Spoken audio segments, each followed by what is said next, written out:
द्रवहु सुदशरथ अजर बिहारी।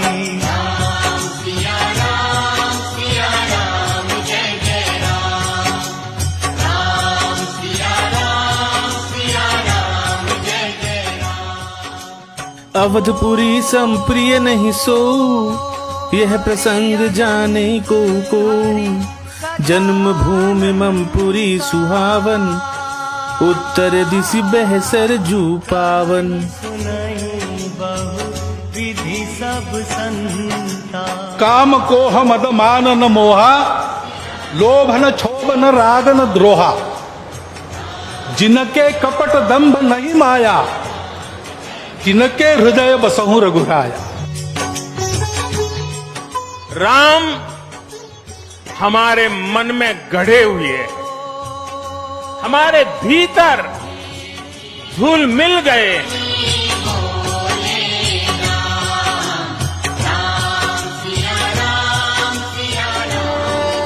अयोध्यापुरी के इन मनमोहक चित्रों को देखकर लगता है कि जैसे स्वर्ग धरती पर उतर आया है।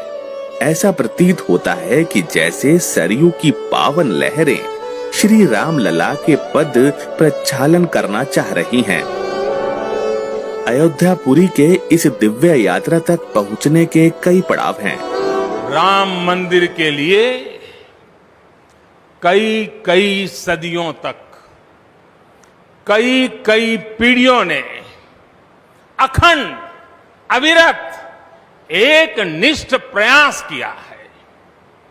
आज का ये दिन उसी तप, त्याग और संकल्प का प्रतीक है।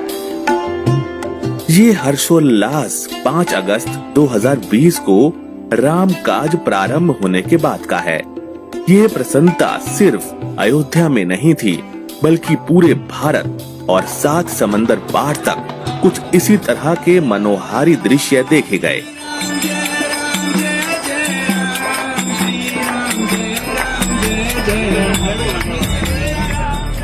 श्री राम मंदिर के भव्य निर्माण की यात्रा कितनी कठिन और शूल भरे पथ पर चलने वाली रही है। इस राम काज में कितना दीर्घकालिक संघर्ष हुआ, कितने कार सेवकों ने बलिदान दिया। आइए ये समझने का प्रयास करते हैं। विवादित ढांचा के ढहाए जाने और श्री राम मंदिर के शुभारंभ कार्यक्रम तक का मार्ग आसान नहीं था। बड़ी संख्या में कार सेवकों ने अपना सर्वोच्च बलिदान दिया है। अनेक राम भक्तों ने इस कठिन राम मार्ग पर अपने लहू से हस्ताक्षर किए हैं।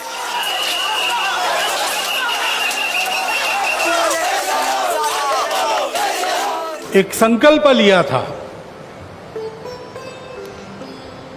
और मुझे स्मरण है कि तब के हमारे संघ के सरसंघ चालक बाला साहब देवरस जी ने ये बात हमको कदम आगे बढ़ाने के पहले याद दिलाई थी कि बहुत लग के 20-30 साल काम करना पड़ेगा, तब कभी ये काम होगा। और 20-30 साल हमने किया।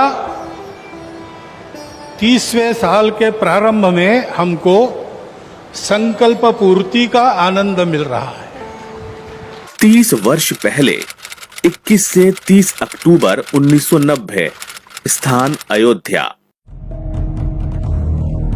इस अवधि के दौरान अयोध्या में बड़ी संख्या में कार सेवक एकत्र हो चुके थे।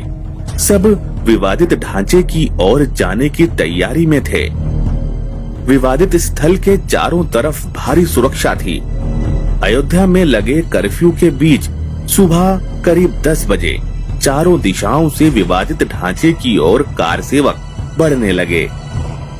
विवादित स्थल के चारों तरफ और अयोध्या शहर में यूपी पीएसी के करीब 30,000 जवान तैनात किए गए थे।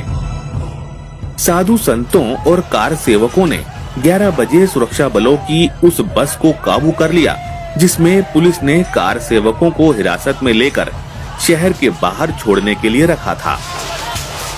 इन बसों को हनुमानगढ़ी मंदिर के पास खड़ा किया गया था। इसी बीच एक साधु ने बस चलाकर बैरिकेडिंग तोड़ते हुए बस विवादित ढांचे की तरफ बढ़ी। बैरिकेडिंग टूटने से रास्ता खुला तो 5000 से ज्यादा कार सेवक श्री राम जन्मभूमि परिसर तक पहुंच गए। इसी बीच कार सेवक विवादित ढांचे के गुंबद तक चढ़ गए और राम कुमार कोठारी और शरद कोठारी नाम के दो भाइयों ने भगवा ध्वज फहरा दिया। राम सिया राम जय जय राम। 2 नवंबर 1990 को कोठारी बंधुओं को बड़ी क्रूरता के साथ राम भक्त होने की सजा दी गई। जिस घर के 2 ही चिराग थे और वो दोनों बुझ गए तो दुखों का तो पहाड़ टूट गया था। माँ तो अपने होश में भी नहीं थी। माँ तो मतलब लगातार माँ की तबीयत बहुत ख़राब रह रही थी और पिताजी जो एक पुरुष होते हुए वो अपनी भावुकता पर तब भी नहीं कंट्रोल कर पा रहे थे, वो नहीं अपने आप को रोक पा रहे थे। वैसे समय में जब मुझे भी नहीं समझ में आ रहा था, मेरी उम्र बहुत छोटी थी, 19 वर्ष की उम्र थी, मैं शायद उस दुख को किस तरह प्रकट करूं ये मुझे नहीं समझ में आ रहा था उस समय। प्रत्यक्षदर्शियों के अनुसार हनुमानगढ़ी के पास एक गली में सीआरपीएफ के एक इंस्पेक्टर ने सबसे पहले एक घर से छोटे भाई 20 साल के शरद कोठारी को बाहर घसीटकर निकाला और सड़क पर बैठाकर सर पर गोली मार दी। छोटे भाई के साथ ये सब होता देख बड़ा भाई 23 साल का राम कुमार भी दौड़कर वहां आ गया। इंस्पेक्टर ने उसकी गर्दन पर भी गोली मार दी। दोनों भाइयों ने सड़क पर ही अपना सर्वोच्च बलिदान दे दिया। यदि इन्होंने झंडा फहराया था वहाँ गोली लगती तो कोई दोस्त नहीं। घर से बच्चे को खींच कर मार डाला और छोटे भाई को बचाने बड़ा भाई गया उसको मार डाला। दोनों के लिए एक बड़ौदा साहब गए कि साहब ये क्या कर रहे हो, उसको खींच के मार डाला। ये कौन सा राज्य है, ये क्या नृशंसता है, बच्चे को खींच कर मार डाला। ये हमारे देश के नागरिक नहीं है, ये पुलिस हमारी नहीं है, कौन इसका सवाल पूछेगा। आज कोठारी बंधु नहीं हैं, लेकिन अयोध्या की गलियां आज भी उनके बलिदान की गवाह हैं।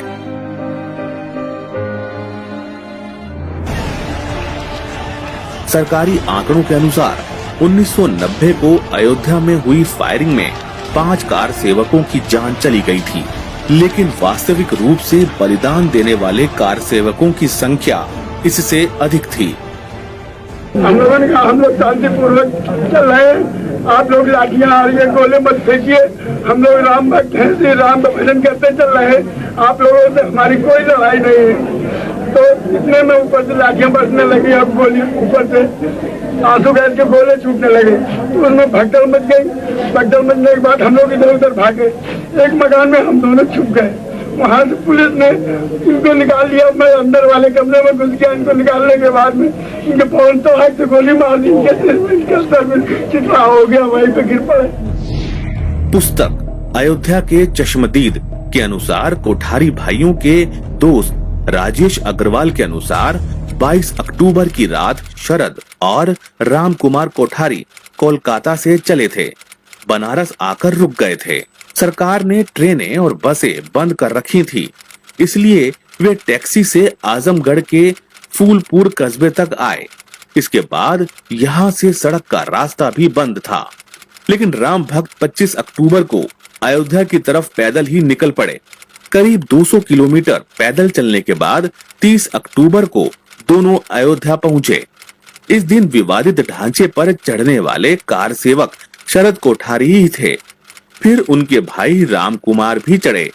दोनों ने वहां भगवा झंडा बड़ी शान से फहराया। 4 नवंबर 1990 को शरद और राम कुमार कोठारी का सरयू के घाट पर अंतिम संस्कार किया गया। उनके अंतिम संस्कार में हजारों लोग उमड़ पड़े थे। दोनों भाइयों के लिए अमर रहे के नारे गूंज रहे थे। शरद और राम कुमार का परिवार पीढ़ियों से कोलकाता में रह रहा है। मूलतः वे राजस्थान के बीकानेर जिले के रहने वाले थे। दोनों भाइयों के अंतिम संस्कार के करीब 1 महीने बाद ही 12 दिसंबर को इनकी बहन की शादी होने वाली थी। उनकी बहन पूर्णिमा कोठारी खुद बताती हैं, आप जानते हैं पूरा देश अव्यवस्थित कर रखा था इन लोगों ने, तो वैसे में उनकी चिट्ठियां हमें उनके जाने के बहुत दिन बाद मिली, जहां उन्होंने अपना यात्रा विवरण भी लिखा था। कहीं पर ये भी लिखा था कि पिताजी आप चिंता न करें, हम लोग दोनों जन आ जाएंगे, जैसे ही ट्रेन चलेगी हम लोग दोनों जन आ जाएंगे। और मेरे विवाह को लेकर भी जो पिताजी को चिंता थी तो उन्होंने उसके लिए भी लिखा था। कोठारी बंधु अपने माता पिता के 2 ही पुत्र थे, दोनों रामकाज में समर्पित हो गए। माँ की गोद सूनी हो गई। बलिदानी कारसेवकों के अस्थि कलशों को देश भर में ले जाया गया। स्थान स्थान पर उनका भावपूर्ण स्मरण कर नागरिकों ने उन्हें श्रद्धा सुमन चढ़ाए। 1991 की मकर संक्रांति को माघ मेला के अवसर पर उनकी अस्थियां प्रयागराज संगम में विसर्जित कर दी गई। कार सेवकों के इस बलिदान ने मंदिर निर्माण के संकल्प को और दृढ़ कर दिया। इतने दुख के बावजूद जब दूसरे की तीसरे दिन हमारे घर में मीडिया वाले आए और उन्होंने पूछा कि मेरे पिताजी से उन्होंने सवाल किया कि आपके 2 बच्चे थे और दोनों चले गए, आपके दोनों लड़के चले गए, तो क्या आपको लगता है कि आपके और बच्चे होते तो आप कार सेवा में उनको भेजते? तो मेरे पिताजी ने यही उत्तर दिया कि हाँ, मेरे अगर और भी बच्चे होते, मेरे और 2 लड़के भी होते तो मैं उनको कार सेवा में भेज देता। तो ये गर्व की जो अनुभूति थी ना, वो कभी दिल से जा नहीं सकती है। इसके साथ ही जयपुर के रामावतार सिंहल, जोधपुर के प्रोफेसर महेंद्र नाथ अरोड़ा व जोधपुर के ही मथानिया निवासी सेठा राम परमार ने अपना बलिदान दिया। बलिदान की ये गर्वित परंपरा यही नहीं रुकी।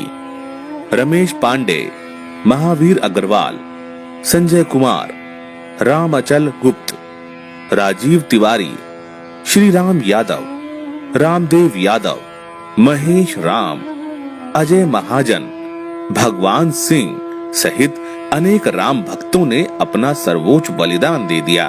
कार सेवकों का वो उत्साह और उनके बलिदान के बारे में आज भी प्रत्यक्षदर्शी कुछ इस तरह याद करते हैं। प्रशासन ने एक निर्दयता से कुछ घायल, कुछ जीवित, कुछ मरे, ऐसा एक अनुमान है कि लगभग सैकड़ों के आसपास कार सेवकों को उस दिन सरजू में प्रवाहित कर दिया। कुछ जीवित थे, कुछ अजीवित थे, कुछ लाशें थीं। हमको अपने कार सेवकों की लाशें भी उपलब्ध नहीं हो सकें और उस समय फिर आंदोलन हमारा स्थगित हुआ उस गोलीकांड के बाद। कोठारी बंधुओं समेत अनेक राम भक्तों ने श्री राम मंदिर के भव्य निर्माण की यज्ञ बलिवेदी पर अपने प्राणों की आहुतियां दी हैं। संघर्ष का इतिहास काफी पुराना है। 1526 ईस्वी में फरगाना के क्रूर शासक बाबर ने भारत पर आक्रमण किया। रास्ते भर में सैकड़ों नगरों को लूटता, हजारों गांवों को जलाता और लाखों लोगों की हत्या करते हुए 1528 ईस्वी में वह अयोध्या पहुंचा। बाबर के सेनापति मीर बाकी ने उसके आदेश पर अयोध्या पर आक्रमण किया। इतिहासकार कनिंघम के अनुसार 15 दिनों के घमासान युद्ध में 1,74,000 हिंदुओं के वीर गति प्राप्त करने के बाद ही मीर बाकी मंदिर को तोप के गोलों से गिराने में सफल हो सका। उसने राम जन्मभूमि मंदिर के मलबे से उस स्थान पर दरवेश मूसा आशिकान के निर्देश पर मस्जिद जैसा एक ढांचा खड़ा कर दिया। अयोध्या सहित समूचे भारत के हिंदुओं की आस्था के केंद्र श्री राम जन्मभूमि पर स्थित मंदिर का ध्वंस उस वक्त राम भक्तों के लिए असहनीय वेदना का कारण बन गया। इसने श्री राम जन्मभूमि की मुक्ति के लिए संघर्ष की एक विरामहीन श्रृंखला को जन्म दिया। हम सब के रोम रोम से उठी ये पुकार है, हाँ हम जानते हैं राम जी करा रहे हैं, राम जी का काम है, राम जी के काम में काहे का विराम है। जिंदा रहे तो जग जीवन ललाम है, मर भी गए तो रहने को स्वर्ग धाम है। हमको तो काम बस राम जी के काम से, राम जी का मंदिर बनेगा धूम धाम से। 1528 से 1949 तक की कालावधि में जन्मभूमि को मुक्त कराने के लिए 76 युद्ध हुए, जिनमें लाखों राम भक्तों ने बलिदान दिया।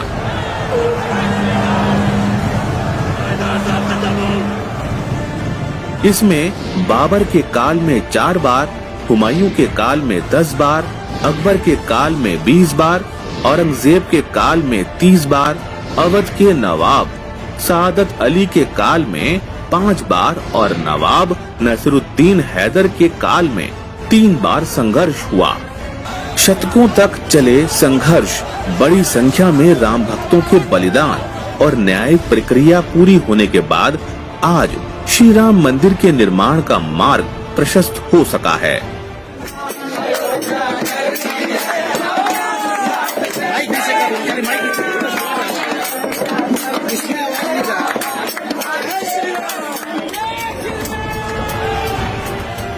हम भारतीयों की सबसे बड़ी कमी ये है कि हम बहुत जल्दी अपना अच्छा और बुरा इतिहास भूल जाते हैं। हमारे आने वाली पीढ़ियों को हमें ये बताना होगा कि किस तरह बड़ी संख्या में राम भक्तों ने श्री राम मंदिर निर्माण के लिए अपने प्राणों की आहुति दी है।